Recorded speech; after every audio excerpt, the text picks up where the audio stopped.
Maria Santos had always been proud of her hair. Long, thick, and black as midnight, it cascaded down her back like a waterfall of silk. In her small village of San Miguel, nestled in the mountains of Guatemala, women were judged by many things, but their hair held special significance. It represented femininity, beauty, and cultural heritage passed down through generations. At 19, Maria possessed a quiet strength that her grandmother often said reminded her of the ancient Mayan warriors.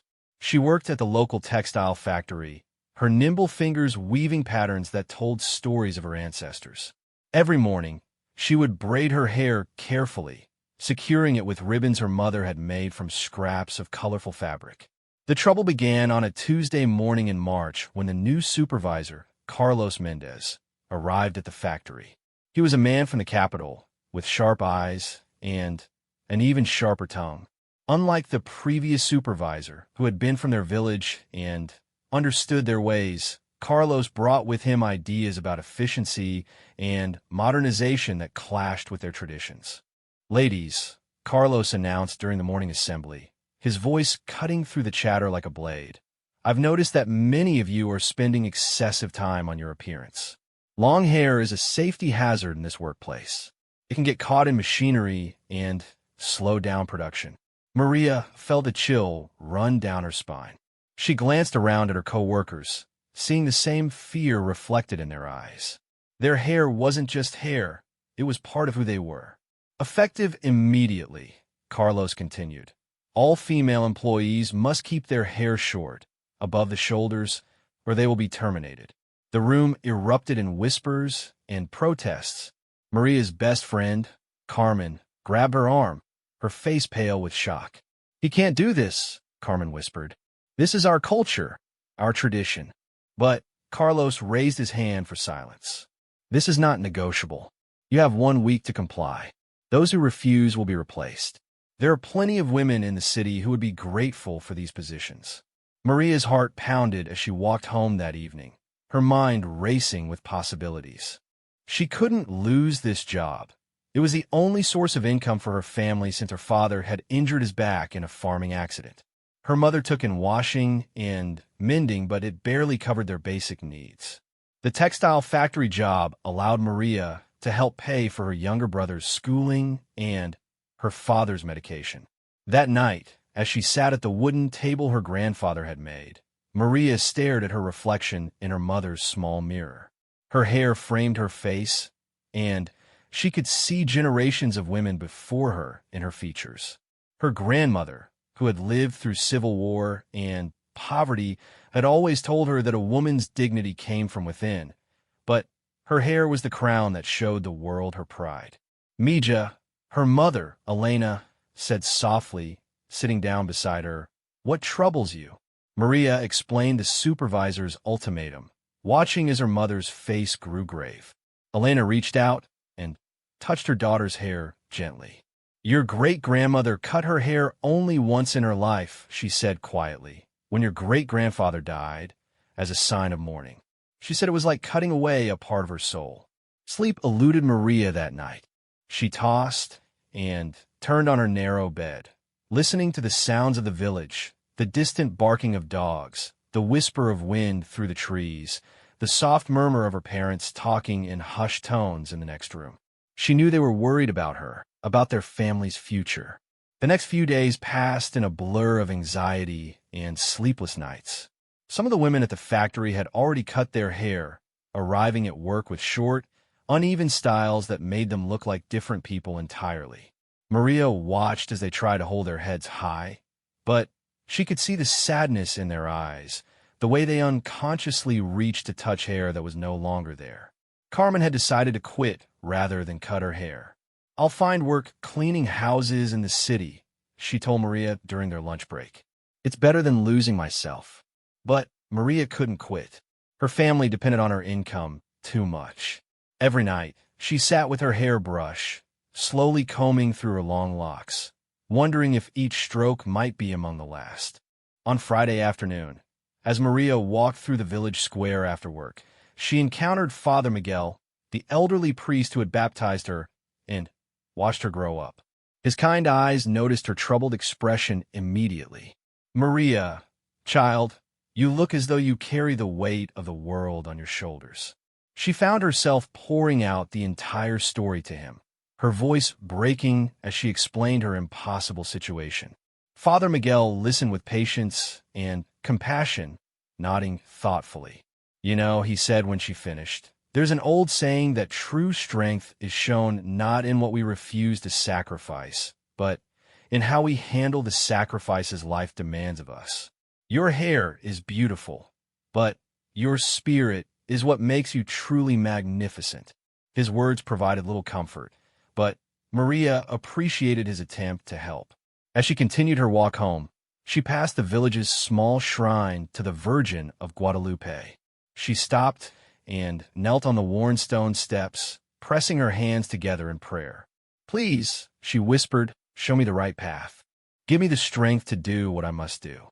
That weekend, Maria's extended family gathered for her cousin's birthday celebration. As they sat around the large table, sharing food and laughter, Maria noticed how the women's hair told the story of their lives. Her Aunt Rosa's silver streak spoke of years of hard work and worry. Her cousin Isabella's carefully styled waves showed her aspirations to move to the city. Her little niece's pigtails bounced with every giggle, representing pure joy and innocence. When her uncle asked why she seemed so quiet, Maria found herself explaining her situation once again. The table fell silent as she spoke. Then, unexpectedly, her grandmother reached across the table and took her hand. "Mija," the old woman said, her voice strong despite her 87 years, "I have lived through revolution, poverty, and loss. I have seen women endure things that would break the spirits of men. Your hair is part of your heritage, yes, but your courage is part of your destiny. Whatever you choose to do, you will still be the granddaughter of warriors." Monday morning arrived gray and overcast, matching Maria's mood perfectly. She had spent Sunday evening making her decision, praying for strength, and preparing herself for what she knew she had to do. Her family had gathered around her, offering support and love, understanding that she faced an impossible choice. At the factory, Carlos Mendez stood at the entrance, checking each employee as they arrived. Maria watched from across the street as woman after woman passed his inspection, their newly shorn hair making them barely recognizable. Some looked defiant, others defeated, but all looked changed in ways that went beyond their appearance. Taking a deep breath, Maria crossed the street and walked toward the factory entrance. Her long hair was braided as usual, adorned with her mother's ribbons. She had made her choice, and whatever the consequences, she would face them with dignity. Carlos spotted her immediately, his eyes narrowing as he took in her unchanged appearance. "Miss Santos," he called out, his voice sharp with authority, "I believe we had an understanding about the dress code." Maria stopped in front of him, her spine straight, her chin raised. Around them, other workers slowed their pace, sensing confrontation. The morning air seemed to crackle with tension as employees, supervisors, and passers-by turned to watch the scene unfold. "Yes, sir," Maria replied, her voice steady despite the hammering of her heart. "I understand your requirements perfectly." Carlos smiled coldly, clearly believing he had won. "Then you'll understand why I cannot allow you to enter the premises. Clean out your locker and collect any personal belongings. Your employment here is terminated effective immediately." The words hit Maria like physical blows, but she refused to flinch. She had known this moment would come, had prepared herself for it, but the reality still took her breath away. This job had been her lifeline, her family's hope for a better future. "I understand," she said quietly, then added something that surprised even her, "but I want you to know that you're not just firing me. You're firing someone who has never missed a day of work, who increased production in her section by 15% last year, and who trained 3 new employees. You're firing someone who cared about this place and these people." Carlos's expression flickered with something that might have been uncertainty, but He quickly masked it with irritation. Your personal achievements are irrelevant if you cannot follow simple workplace policies. Security will escort you to collect your belongings. As Maria walked through the factory floor for the last time, her head held high despite the curious and sympathetic stares of her co-workers, she felt a strange sense of peace settling over her. She had made her choice based on her values and her dignity, and while the consequences were frightening, she couldn't bring herself to regret it. In the women's locker room, as she packed her few personal items, a small mirror, some hairpins, a photograph of her family, Carmen appeared beside her. "I heard what happened," Carmen said softly. "I'm so sorry, Maria." "Don't be sorry," Maria replied, surprising herself with the strength in her voice. "I made my choice. Now I have to live with it and find another way forward." As she walked out of the factory gates for the final time, Maria felt the weight of uncertainty pressing down on her shoulders. She had no job, no immediate prospects, and a family depending on her income. But she also had something else, a sense of integrity that no supervisor could take away from her. The village seemed different as she walked through it that morning, as if her decision had somehow altered her perception of everything around her. She noticed things she had never paid attention to before: the strength in the faces of the elderly women tending their gardens, the determination of the young mothers carrying heavy loads while managing small children, the quiet dignity of the men heading to jobs that barely paid enough to survive. When Maria reached her family's small house, she found her mother waiting on the porch, as if she had sensed what had happened. Elena took one look at her daughter's face and opened her arms wide. "I lost the job," Maria said simply, allowing herself to be enveloped in her mother's embrace. "I know, Mija," Elena whispered, stroking her daughter's long hair. "But you didn't lose yourself. That's what matters most." That afternoon, as news of Maria's dismissal spread through the village, something unexpected began to happen. Neighbors started stopping by the house, not with pity, but with admiration. Women who had never spoken to her before came to express their respect for her courage. Even some men, including her father's friends, nodded approvingly when they saw her. "You did what many of us wish we had the courage to do," said Senora Gutierrez, an elderly woman who sold vegetables in the market. "You stood up for who you are." As the sun set behind the mountains that evening, Maria sat on her family's small porch, brushing her hair in long, slow strokes. Tomorrow, she would begin looking for new work, perhaps in the city, perhaps starting her own small business. The future was uncertain and frightening, but it was hers to shape. Her younger brother, Diego, came and sat beside her, his 14-year-old face serious beyond his years. "Are you sad, Maria?" he asked. She considered the question carefully before answering. "I'm scared," she admitted, "but I'm not sad. Sometimes doing the right thing is harder than doing the easy thing, but it feels better in your heart." Diego nodded as if he understood, then added, "Mama says you're the bravest person she knows. Papa says you're stubborn like Grandmama was. I think you're both." Maria laughed for the first time that day, ruffling her brother's hair affectionately. Maybe being stubborn and brave is the same thing sometimes. As darkness fell over the village, Maria made a quiet promise to herself and to the women who had come before her. She would find a way forward that honored both her needs and her values. She would not let this setback define her or defeat her. And someday, somehow, she would find a place where her skills and her dignity could coexist. Little did she know that her act of defiance would set in motion a chain of events that would change not only her own life, but the lives of many others. Her story was just beginning, and the next chapter would bring challenges and opportunities she could never have imagined.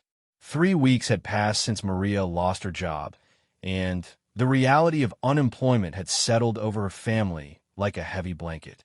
Every morning, she walked the dusty roads between villages, searching for work. Her feet had developed calluses from the long distances, and her face had grown thinner from the stress and reduced meals. But her hair remained long, a dark banner of defiance that caught the attention of everyone she met. The rejection was always the same. Potential employers would look at her with interest until she refused to cut her hair. Then, their expressions would close off like shutters in a storm.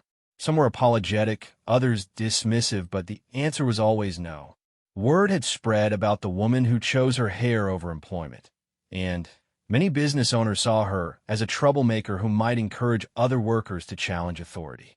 Maria's father, Roberto, had grown increasingly worried about their family's finances.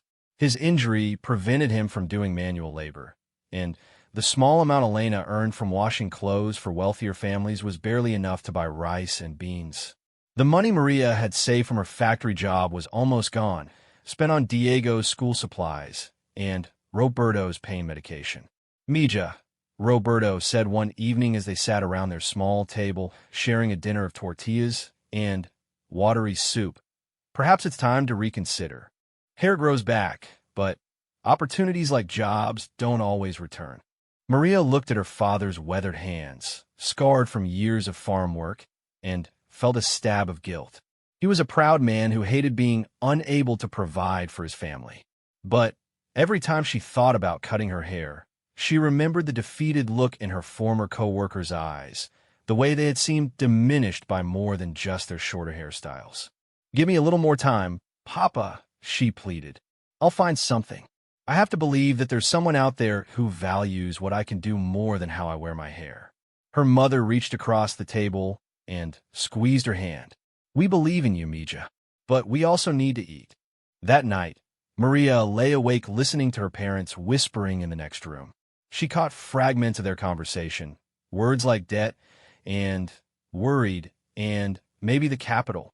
She knew they were discussing the possibility of her going to Guatemala City, where opportunities might be different, but life would be harder and lonelier. The next morning brought an unexpected visitor. Father Miguel arrived at their door with news that would change everything. "Maria," he said, his usually calm face animated with excitement, "I've been contacted by someone who wants to meet you. A woman named Isabella Rodriguez. She runs a textile cooperative in the capital, and she's heard about what happened at the factory." Maria's heart leaped with hope, but she forced herself to remain cautious. "What kind of work does she do?" "She works with artisans and traditional weavers, helping them sell their products to international buyers. She specifically seeks out women who maintain traditional practices and resist modernization that strips away cultural identity." The meeting was arranged for the following Saturday in the market square of the neighboring town. Maria spent the week preparing, practicing what she would say, mending her best dress, and braiding her hair in the intricate pattern her grandmother had taught her, a design that told the story of their family's lineage through its complex twists and turns.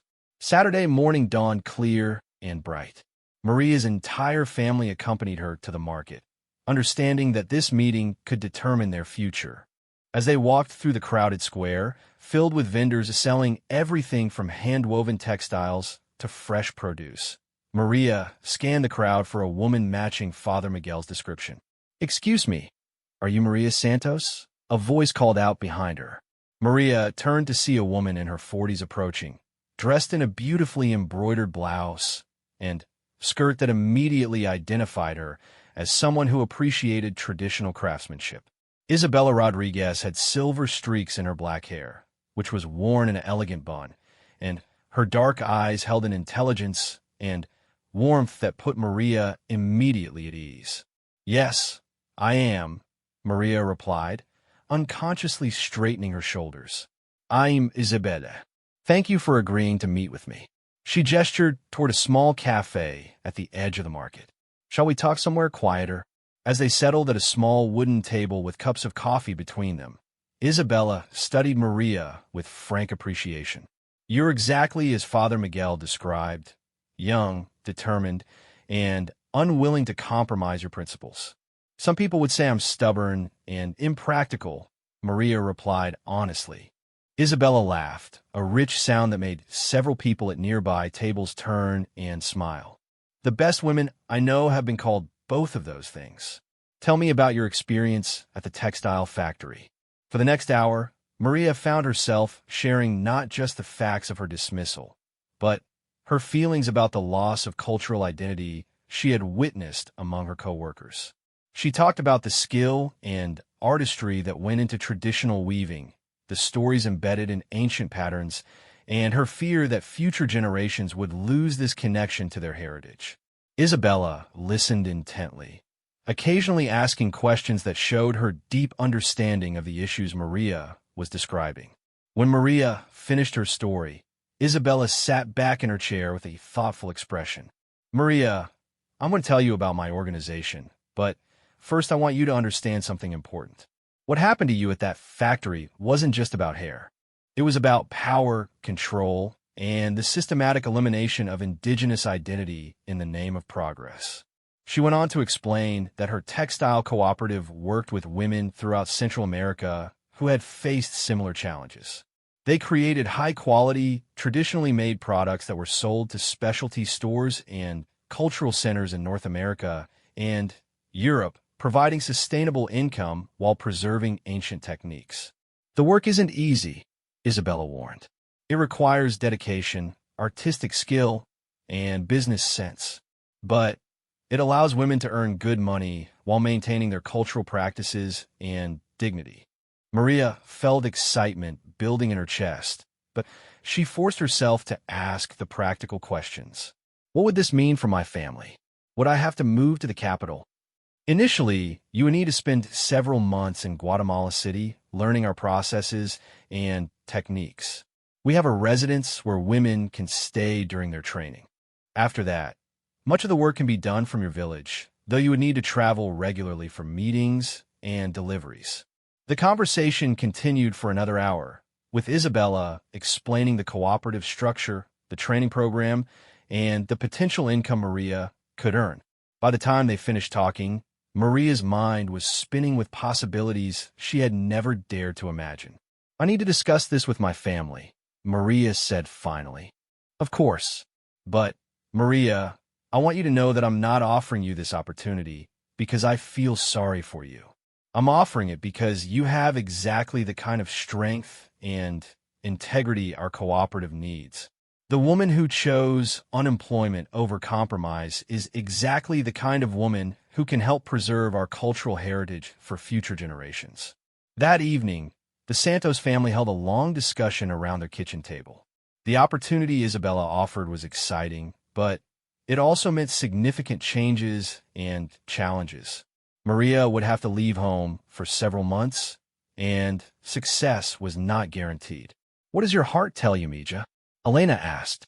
My heart tells me this could be the answer to our prayers, Maria replied. But my head worries about all the things that could go wrong. Diego, who had been quietly listening to the adult conversation, suddenly spoke up. Maria, remember what you told me about doing the right thing, even when it's hard? Maybe this is the right thing, even though it's scary. His simple wisdom cut through all of Maria's complicated fears and doubts. She looked around the table at her family's faces. Her father's weathered features softened with pride, her mother's dark eyes bright with hope, her brother's young face serious with understanding beyond his years. I want to try, she said simply. The next few weeks passed in a whirlwind of preparation. Isabella arranged for Maria to begin her training in 6 weeks, giving her time to settle her family's affairs and prepare for her temporary departure. The advance payment Isabella provided allowed the family to pay their outstanding debts and stock up on necessities. Word of Maria's opportunity spread through the village, and people's reactions revealed much about their own dreams and fears. Some were envious, wondering why such luck should come to someone who had been so stubborn. Others were inspired, seeing Maria's situation as proof that standing up for one's principles could lead to unexpected rewards. Carmen, who had been cleaning houses in a neighboring town, came to visit on Maria's last weekend at home. I've been thinking about what you did, Carmen said as they walked through the village in the evening light. At first, I thought you were crazy to give up steady work over something as simple as hair. But now I see that it wasn't simple at all. What do you mean? Maria asked. You weren't just refusing to cut your hair. You were refusing to let someone else decide who you should be. That's not simple. That's revolutionary. The night before Maria's departure for Guatemala City, the village women organized a small gathering in her honor. They met in the courtyard of the old church, bringing food to share and stories of their own struggles and dreams. As they sat in a circle under the stars, each woman took a turn speaking about what Maria's stand had meant to them. Old Senora Martinez, whose hands were gnarled from decades of corn grinding, spoke first. I have watched 3 generations of young women leave this village seeking better lives. Most change themselves to fit the world they find. You're the first I have seen who insists that the world must have room for who she truly is. Young Rosa, recently married and barely 18, shared her own story. My husband's family wanted me to stop wearing traditional dress when I go to the market in town. They said it makes us look backward. But after seeing your courage, I told them that our traditions are not backward. They are who we are. As the evening progressed, Maria realized that her small act of defiance had rippled outward in ways she had never anticipated. Women were beginning to question other compromises they had made, other ways they had diminished themselves to fit into a modern world that seemed to have no place for their authentic selves. The most moving moment came when Maria's grandmother, supported by Elena and Carmen, slowly stood to address the group. My granddaughter has reminded us all of something we must never forget, the old woman said, her voice carrying clearly in the still night air.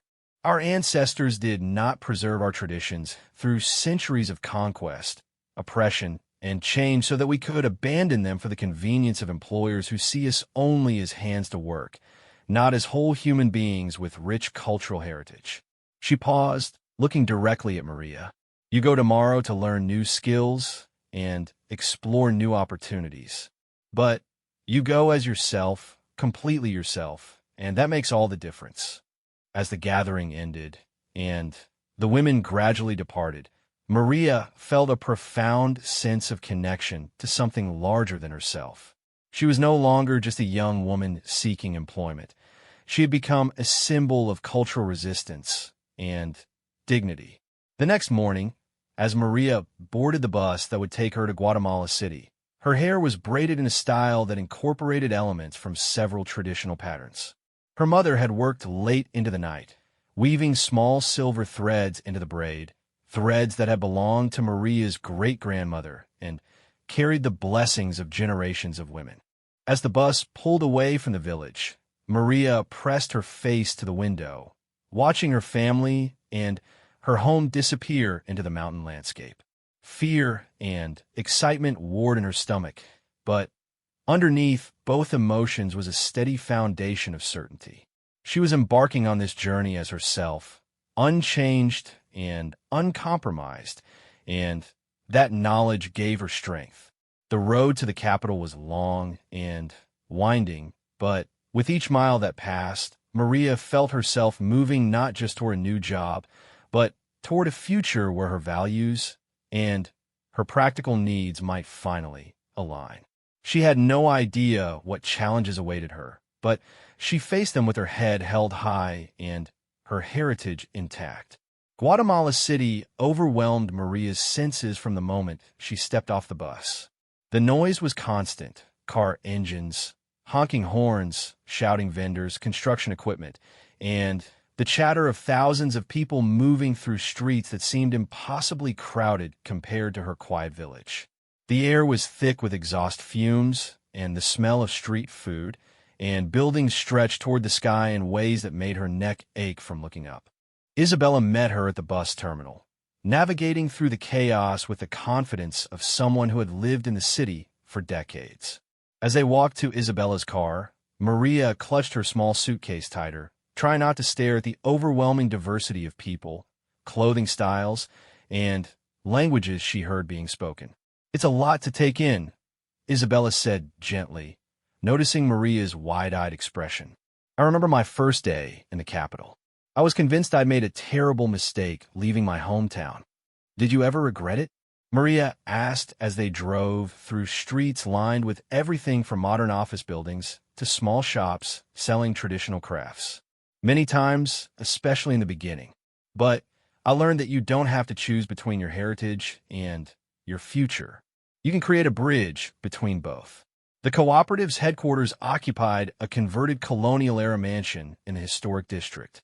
As they pulled up to the building, Maria was struck by how the old architecture had been carefully preserved while being adapted for modern use. Traditional carved wooden doors opened into spaces filled with looms, cutting tables, and displays of the most beautiful textiles Maria had ever seen. "Welcome to your new home," Isabella said, leading Maria through a courtyard filled with women working at various stages of textile production. The other residents of the training program came from villages throughout Guatemala, and each had her own story of cultural conflict and compromise. There was Luz, a young Mayan woman whose family had lost their land to a development project. Carmen, not Maria's friend, but another Carmen, had fled domestic violence and was rebuilding her life through traditional weaving skills her grandmother had taught her. Sophia was a single mother whose husband had died in construction accident, leaving her to support 3 children. Despite their different backgrounds, all the women shared certain experiences.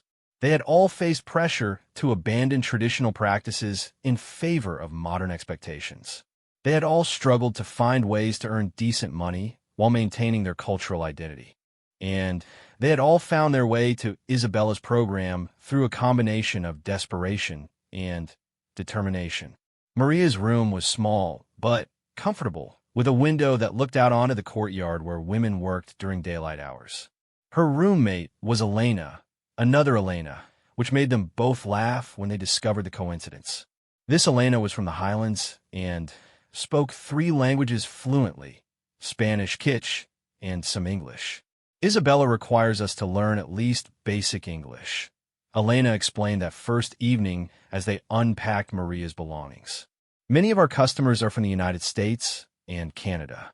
They want to know the stories behind the textiles they buy, and they prefer to hear those stories from the women who make them." The training program was more intensive than Maria had expected. Her days began at 6 in the morning with an hour of English lessons taught by a volunteer teacher from the United States.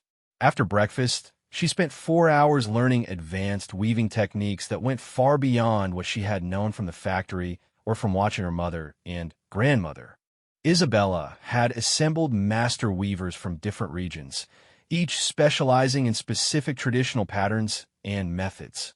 Maria learned that what she had thought was simply traditional weaving was actually dozens of distinct styles, each with its own history, symbolism, and technical requirements. Dona Mercedes, an elderly woman from the Highlands, taught Maria about the sacred geometry hidden in ancient Mayan patterns. "Each design tells a story," she explained, her fingers moving with impossible speed and precision across the loom. "This pattern represents the journey of the sun across the sky.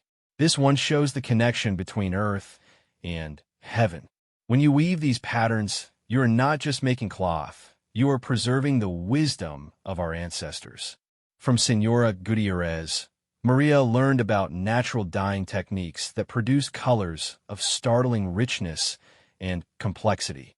She spent hours gathering plants, bark, and insects, learning to extract dyes that would create deep blues from indigo, vibrant reds from cochineal, and warm yellows from various flowers and roots. "The synthetic dyes are faster and cheaper," Senora Gutierrez acknowledged, "but they fade and they have no soul. These natural colors carry the life of the plants they come from. They change with the light and age with beauty." The business training was equally demanding.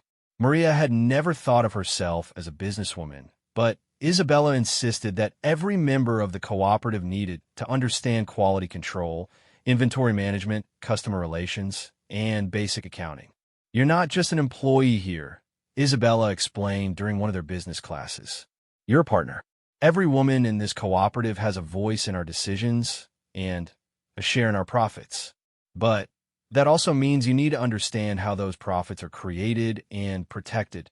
Maria struggled with the English lessons at first. The language seemed impossibly complicated, with rules that changed depending on context and pronunciation that bore no relationship to spelling. But gradually, she began to understand not just words, but concepts that existed differently in English-speaking cultures. One evening, about 6 weeks into her training, Maria was working on a complex Hupel design when Isabella approached her loom. "How are you feeling about everything so far?" Isabella asked, examining Maria's work with an expert eye. Overwhelmed, excited, frustrated, proud, Maria replied honestly. "Sometimes all at the same time." Isabella laughed. "That sounds exactly right. You're learning not just skills, but a completely different way of thinking about your culture and your place in the world. It's not comfortable, but it's necessary." As they talked, Maria found herself sharing concerns she had been reluctant to voice. "Sometimes I worry that I'm becoming too different from my family and my village. When I go home for visits, I catch myself using English words or talking about things they don't understand. What if I become so changed that I don't belong anywhere?" "That's the challenge every woman here faces," Isabella acknowledged. "Change is inevitable when you expand your world. The question is whether you change by choice or by force, whether you maintain your core identity while growing, or lose yourself in the process of adaptation." Their conversation was interrupted by the arrival of unexpected visitors. A group of tourists had arranged a special tour of the cooperative, led by someone Isabella introduced as General Patricia Morales, recently retired from the Guatemalan military. General Morales was unlike any military officer Maria had ever imagined. She was a woman in her late 50s, with steel-gray hair worn in a neat bun and intelligent eyes that seemed to miss nothing. She wore civilian clothes, but her posture and bearing clearly indicated her military background. What surprised Maria most was the respect with which Isabella treated her. "General Morales has been one of our strongest supporters," Isabella explained to the group of women who had gathered to meet the visitors. "She understands the strategic importance of preserving cultural heritage while building economic independence for indigenous women." The general walked through the workshop, stopping to examine work in progress and asking detailed questions about techniques and materials. When she reached Maria's loom, she paused for a long time, studying the intricate pattern Maria was creating. "This is exceptional work," she said finally. "The precision and artistry are remarkable. How long have you been training here?" "6 weeks, General," Maria replied, uncertain how to address such an important visitor. "6 weeks?" The general's eyebrows rose. "This quality of work usually takes months to develop. You have natural talent." Maria felt herself blushing. "My grandmother and mother taught me basic techniques when I was young. I'm just learning to refine them." The general asked about Maria's background, and when she heard about the incident at the textile factory, her expression grew thoughtful. "So you chose unemployment over compromising your cultural identity," she said. "Yes, General. I couldn't give up something so important to who I am, even for practical reasons." "And what did you learn from that experience?" Maria considered the question carefully. "I learned that standing up for your principles has a cost, but not standing up for them has an even higher cost. I learned that sometimes what seems like the practical choice is actually the choice that makes you less than who you are meant to be." The general nodded approvingly. "Those are lessons that serve people well in many different contexts." After the tour ended and the visitors departed, Isabella seemed unusually excited. She gathered all the women in the main workshop for an announcement. "General Morales was very impressed with our work today," she began. "But more than that, she was impressed with the quality of women we have in this program. She has offered us an opportunity that could change the future of our cooperative." She went on to explain that the general was involved with an international development organization that was launching a new initiative to support women's economic empowerment in post-conflict regions. They were looking for pilot programs that combined traditional skills with modern business practices, and they were prepared to invest significant resources in the right partnerships. "If we're selected," Isabella continued, "we would receive funding to expand our operations, training for international marketing, and, most importantly, guaranteed purchase contracts for our products. This could mean stable, good-paying work for dozens of additional women. The excitement in the room was palpable, but Isabella raised a cautioning hand. The application process will be rigorous. They're not just looking at our business model or our financial projections. They're evaluating our leadership, our commitment to authentic cultural preservation, and our ability to adapt to international standards while maintaining our integrity. Over the next several weeks, the entire cooperative threw themselves into preparing the application. Maria found herself taking on increasing responsibilities, helping to document their traditional techniques, translating pattern meanings into English, and even participating in video interviews about her own experience. The process revealed to Maria how much she had grown and learned during her time at the cooperative. The shy young woman who had arrived from the village had developed confidence, business skills, and a sophisticated understanding of how traditional practices could be preserved and promoted in a modern economy. One evening, as Maria worked late on a particularly complex piece that would be featured in their application portfolio, Isabella joined her in the quiet workshop. "I want you to know that your story has become central to our application," Isabella said. "Not because it's dramatic, but because it illustrates exactly the kind of leadership and integrity they're looking for." "I don't understand," Maria replied, not looking up from her weaving. "I'm still learning. I'm not a leader." "Maria, leadership isn't about having all the answers or being the most experienced person in the room. Leadership is about having the courage to stand up for what you believe in, even when it's difficult. It's about inspiring others through your actions rather than your words." Isabella paused, watching Maria's skilled hands work the complex pattern. "Do you know that 3 women from your village have applied to join our program? They all mentioned you as their inspiration. Do you know that women from other cooperatives have asked me about the woman who chose dignity over employment? Your decision to refuse to cut your hair wasn't just about you. It became a symbol that encouraged other women to believe they could maintain their identity while building better lives." Maria felt tears pricking at her eyes as she absorbed Isabella's words. She had thought of her choice as a simple, personal decision. She had never considered that it might impact other people or become part of something larger than herself. "The application will be reviewed by a panel of experts next week," Isabella continued. "Whatever happens, I want you to know that you've already succeeded in ways that matter more than any contract or funding."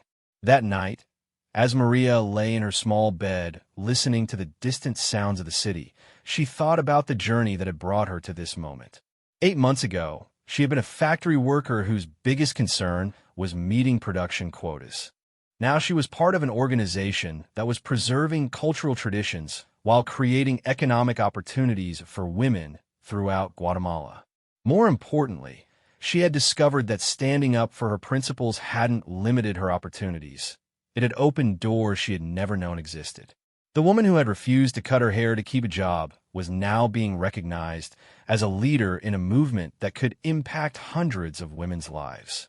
As she drifted off to sleep, Maria's last conscious thought was of her grandmother's weathered hands teaching her to braid her hair in the traditional way. Those hands had passed down knowledge that connected her to generations of women who had faced their own challenges and found their own ways to maintain dignity while adapting to changing circumstances. Tomorrow would bring the final preparations for their presentation. Soon, they would learn whether their application had been accepted. But regardless of the outcome, Maria knew that she had already found what she had been searching for, a way to honor her heritage while building a future that aligned with her values. The morning of the presentation dawned gray and humid, with heavy clouds threatening rain over Guatemala City.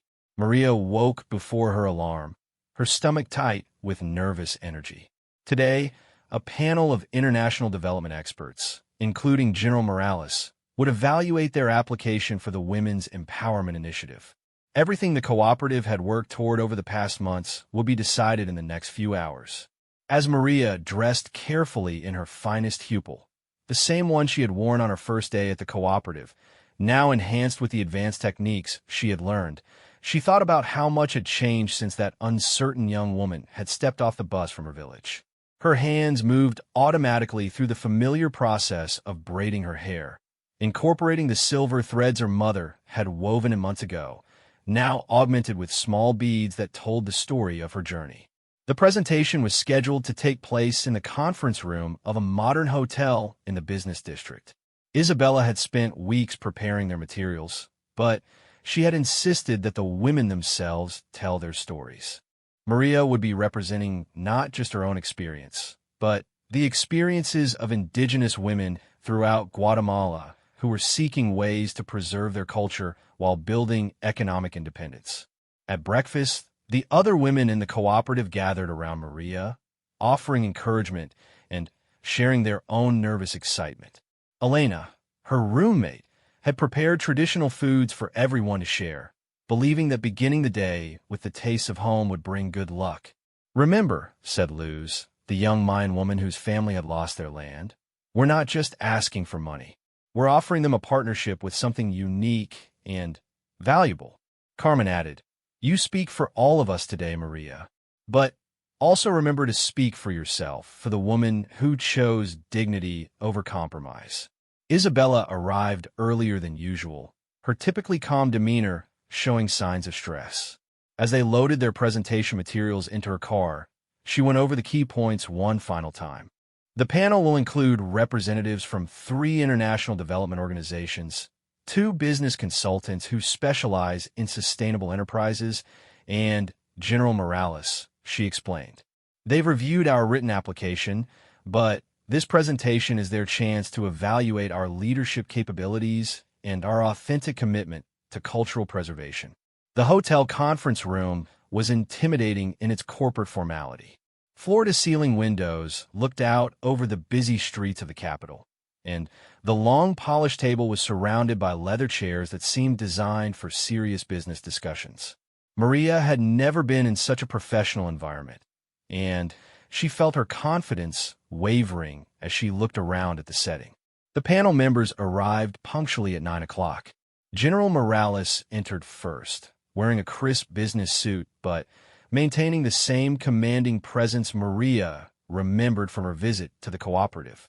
She was followed by Dr. Sarah Williams, a development economist from the United States, Senor Martinez, a business consultant from Costa Rica, DR, and Peterson, a specialist in cultural preservation from Denmark, and Licenciado Rodriguez, a lawyer representing the Guatemalan Ministry of Economic Development. As introductions were made, Maria studied each panel member, trying to read their expressions and attitudes. Dr. Williams seemed genuinely interested and had obviously done her homework about traditional textile production. Senor Martinez appeared more focused on financial projections and business models. Dr. Peterson kept taking notes and seemed particularly attentive when Isabella mentioned their commitment to authentic cultural practices. Isabella began the presentation with an overview of the cooperative's history and mission. She spoke fluently in English, seamlessly switching between languages when she wanted to demonstrate specific technical terms or cultural concepts that had no direct translation. Her presentation was professional and persuasive, but Maria could sense that the panel wanted to hear from the women themselves, not just about them. When Isabella introduced Maria as the next speaker, the room fell quiet with expectant attention. Maria stood slowly, feeling the weight of all the hopes and dreams that rested on this moment. She had practiced her presentation dozens of times, but standing before this distinguished panel, everything she had planned to say seemed to evaporate from her mind. General Morales seemed to sense her nervousness and offered an encouraging nod. That small gesture reminded Maria of her grandmother's advice. Speak your truth with dignity, and people of wisdom will recognize its value. 6 months ago, I lost my job because I refused to cut my hair, Maria began, her voice steadier than she had expected.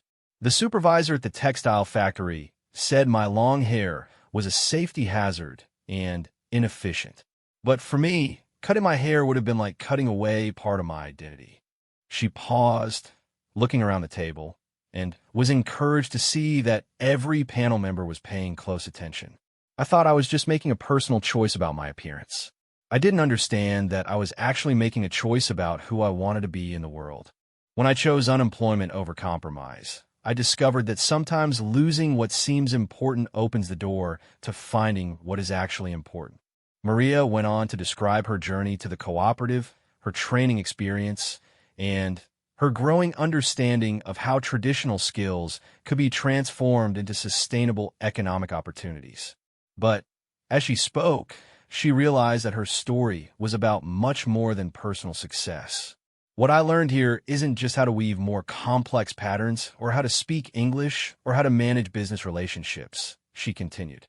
I learned that preserving our culture isn't about refusing to change. It's about choosing how we change, making sure that growth enhances who we are instead of replacing who we are. Dr. Williams leaned forward with interest. Can you give us a specific example of what you mean by that? When I first arrived here, I was afraid that learning English would somehow diminish my Spanish or my indigenous language. But I discovered that each language gives me access to different ways of understanding the world. When I speak to international customers about our textiles in English, I'm not betraying my culture. I'm serving as a bridge that helps other people appreciate the wisdom and beauty of our traditions. She walked to the display area where several of their finest pieces were arranged. This hupel incorporates a pattern that my great-grandmother taught my grandmother, who taught my mother, who taught me. But I've refined the technique using skills I learned here, and I've learned to explain its cultural significance to customers who might not otherwise understand its value. Picking up one of her own pieces, Maria continued. This represents 4 generations of women's knowledge, combined with modern business practices that ensure this knowledge can support contemporary families. It's not traditional in the sense of being unchanged, but it's authentic in the sense of being true to our core values while meeting current needs. Senor Martinez asked about the economic sustainability of maintaining traditional methods in a competitive global market. Maria had anticipated this question and was prepared with specific examples of how their products commanded premium prices specifically because of their authentic cultural value. Our customers aren't looking for the cheapest textiles they can find, she explained. They want products with stories, made by people whose skills and cultural knowledge they respect. When we compromise our authenticity to compete on price alone, we lose the very thing that makes our products valuable. Dr. Peterson inquired about the challenges of training new women while maintaining quality and cultural accuracy. Maria described the mentorship system they had developed, where experienced weavers worked closely with newcomers to ensure that traditional techniques were passed down correctly. It's like raising children, Maria said, drawing on an analogy her grandmother had often used. You have to give them roots so they know where they come from, but also wings so they can fly to places you might never have imagined. General Morales had remained silent throughout most of the presentation, but now she spoke directly to Maria. Young woman, you've described a personal transformation that obviously required courage and determination. But I'm interested in your thoughts about leadership. If this initiative is funded, you'll be in a position to influence the lives of many other women. How do you understand that responsibility? The question caught Maria off guard. She had been thinking of herself as a participant in Isabella's program, not as a potential leader. But as she considered the general's question, she realized that her perspective had evolved more than she had consciously recognized. I think leadership isn't about telling people what to do or having all the answers, Maria replied thoughtfully. I think it's about showing people what's possible by living your values, even when it's difficult. When I refused to cut my hair, I wasn't trying to lead anyone. I was just trying to stay true to myself.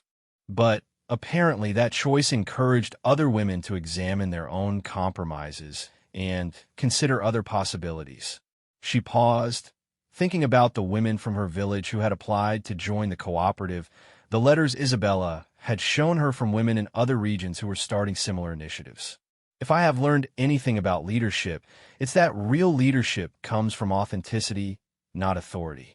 People follow someone who demonstrates that integrity and practical success can coexist, not someone who just tells them that it's possible. General Morales nodded approvingly. And how would you balance maintaining traditional practices with the demands of operating in an international market? I think the key is to remember that tradition isn't about never changing, Maria answered. Tradition is about maintaining connection to the values and wisdom that have sustained our communities through many different kinds of changes. Our ancestors adapted to conquests, colonial rule, civil wars, and economic upheavals. They survived by holding onto what was essential while adapting what was practical. She gestured toward the displayed textiles. These patterns are traditional, but they've been refined and improved by many generations of women. The dyes are made using ancient techniques, but we've learned more efficient methods for achieving consistent colors. We're using traditional looms, but we've incorporated modern understanding of ergonomics to reduce physical strain. We're honoring our heritage while also honoring our responsibility to the women whose livelihoods depend on this work. The formal presentation concluded with Isabella providing detailed financial projections and implementation timelines. But as the panel members asked follow-up questions and examined the textile samples more closely, Maria sensed that the decision would be based more on their assessment of the people involved than on the business plan itself. During the break before the panel's deliberations, Isabella and Maria stepped outside onto the hotel's terrace. The threatening rain had held off, but the air was thick with humidity and tension. "How do you think it went?" Maria asked. "I think you were magnificent," Isabella replied. "You spoke with exactly the kind of authentic authority they were looking for. You weren't trying to be someone you're not, but you also weren't limiting yourself to who you used to be." An hour later, they were called back into the conference room. General Morales stood to address them, her expression serious, but not discouraging. "We have reviewed your application materials thoroughly, observed your presentation, and discussed our assessment of your organization's potential for success," she began. "This initiative is designed to support projects that demonstrate exceptional leadership, authentic cultural preservation, and sustainable economic models." Maria felt her heart pounding as the general continued. "Your cooperative represents exactly the kind of innovative thinking and principled leadership we hope to support. We are prepared to offer you full funding for the 3-year pilot program, including expansion capital, technical assistance, and guaranteed purchase contracts." The room erupted in celebration, but the general held up her hand for continued attention. "However, we have one additional component to our offer. We would like Maria Santos to serve as the regional coordinator for this initiative, working with similar cooperatives throughout Central America to share successful practices and provide leadership development." Maria felt the world spinning around her as the implications of this offer sank in. She would become not just a beneficiary of the program, but a leader in expanding it to help women throughout the region. This position would require extensive travel, additional training and organizational development, and significant responsibility, General Morales continued, looking directly at Maria. It would also mean serving as a spokesperson for Indigenous women's economic empowerment at international conferences and policy meetings. As Maria struggled to process this unexpected development, the general added something that would stay with her for the rest of her life. "Young woman, when you chose to keep your dignity rather than keep your job, you demonstrated exactly the kind of leadership our troubled world needs. You showed that integrity is not a luxury that only the privileged can afford. It's a necessity that gives meaning and direction to every other struggle for justice and progress." That evening, as Maria called her family from Isabella's office to share the incredible news, she found herself thinking about the long journey that had brought her to this moment. From the village girl whose biggest concern had been meeting production quotas, to a regional coordinator who would help shape economic opportunities for Indigenous women throughout Central America. Her father's voice cracked with emotion when she told him about the position she had been offered. "Mija, your grandmother always said you had the spirit of the ancient queens in you. I think she would be very proud to know that refusing to bow your head has led to being able to lift up others." Her mother wanted to know every detail about the presentation, about the general who had recognized her daughter's potential, about the work that lay ahead. And Diego, now 15 and preparing for his final year of secondary school, surprised her with his mature understanding of what this opportunity meant. Maria, you always told me that education was important, so I could have choices in life. But you taught me something more important, that having choices doesn't mean anything unless you're brave enough to choose what's right instead of what's easy. 3 weeks later, Maria stood once again in her village, but this time she was returning as a leader rather than an exile. The cooperative had decided that her first official act as regional coordinator would be to establish a training center in San Miguel, bringing opportunities directly to rural communities instead of requiring women to leave their homes and families. The same church courtyard where the village women had gathered to honor her courage before she left for the capital was now the site of a celebration that seemed to include half the surrounding region. Women had traveled from distant villages to meet the young woman whose story had spread far beyond Guatemala's borders. But the most meaningful moment came when Carlos Mendez, the supervisor who had fired her from the textile factory, appeared at the edge of the crowd. Maria saw him hesitating, clearly uncertain whether he was welcome at the celebration. She walked over to him, her long hair flowing behind her like a banner of vindication. But when she spoke, her voice held no trace of triumph or revenge. "Senor Mendez, I want to thank you." His face showed his confusion and surprise. "Thank me?" "Yes. If you hadn't forced me to choose between compromise and integrity, I might never have discovered what I was truly capable of achieving. Your certainty that I had to change to succeed made me determined to prove that success could be achieved by being authentically myself." She paused, then added something that surprised even her. "The cooperative is always looking for experienced supervisors who understand textile production. If you're ever interested in learning about different approaches to leadership, we would welcome your application."